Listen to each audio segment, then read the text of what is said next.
Hey guys, welcome back to our channel. In this short tutorial video, I'm going to show you how you can create, set and customize tabs in your documents on Microsoft Word. So let's get started.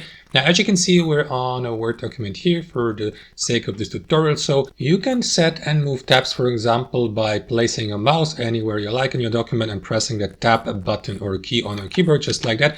But did you know that you can customize your tabs really easily? This is how you can do it, guys. All you need to do is take a look at this option here at the top, paragraph and line spacing here in the paragraph section. So left click on it and select line spacing options from the drop down menu. And after that, this window will pop up for you.